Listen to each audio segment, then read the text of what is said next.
વાક્ય number 311. Are you busy right now? શું તમે અત્યારે હાલ વ્યસ્ત છો, બિઝી છો? બિઝી એટલે વ્યસ્ત હોવું, રાઇટ નાઉ એટલે અત્યારે હાલ. નાઉ એટલે હમણાં અને રાઇટ નાઉ એટલે અત્યારે હાલ, હમણાં જ. વાક્ય નંબર 312. Let's go out. ચાલો બહાર જઈએ. લેટ્સ ગો આઉટ એટલે ચાલો બહાર જઈએ. ગો એટલે જવું, આઉટ એટલે બહાર. લેટ્સ છે લેટ અસનું ટૂંકું રૂપ છે. વાક્ય નંબર 313. Weight for me. મારી રાહ જુઓ. હું આવું હમણાં, મારી રાહ જોજો, એમ કેવું તો કહેવાય વેઇટ ફોર મી. વેઇટ એટલે રાહ જોવી. અને WEIGHT વેઇટ એટલે વચન, અને આ વેઇટ નો અર્થ થાય રાહ જોવી. વાક્ય number 314. I am getting late. મને મોડું થઈ રહ્યું છે.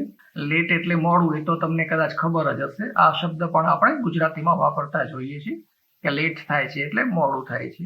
પણ લેટનો બીજો અર્થ થાય સ્વર્ગસ્થ.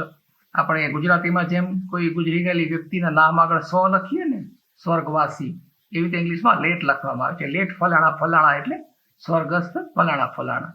લેટનો આ બીજો અર્થ પણ થાય. અને આઈ એમ ગેટિંગ લેટ એટલે મને મોડું થઈ રહ્યું છે. વાક્ય number 315. You need to talk. તમારે વાત કરવાની જરૂર છે. નીડ એટલે જરૂર હોવી, અને ટોક એટલે વાત કરવી. જરૂર હોવી, જરૂરિયાત હોવી. You need to talk. કોઈ પણ વસ્તુની જરૂર હોય તો પણ નીડ નો ઉપયોગ થાય. I need to take rest. મારે આરામ કરવાની જરૂર છે. વાક્ય number 316. You need two walk. તમારે ચાલવાની જરૂર છે. વાક્ય number 317. You need to interfere. Interfere કરવું એટલે વચ્ચે પડવું, દખલ કરવી. તમારે વચ્ચે પડવાની જરૂર છે. કોઈ બે વ્યક્તિઓ વચ્ચે કાંઈ પ્રોબ્લેમ હોય અને તમે સોલ્વ કરી શકશો એવું લાગતું હોય તો કોઈ તમને કહે કે તમારે વચ્ચે પડવાની જરૂર છે, તો કહેવાય યુ નીડ ટુ ઇન્ટરફિયર. વાક્ય નંબર 318.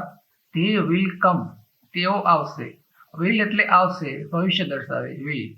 કમ એટલે આવવું. ધે એટલે તેઓ. They will come. તેઓ આવશે. They will come tomorrow. તો તેઓ આવતીકાલે આવશે. ટુમોરો એટલે આવતીકાલ.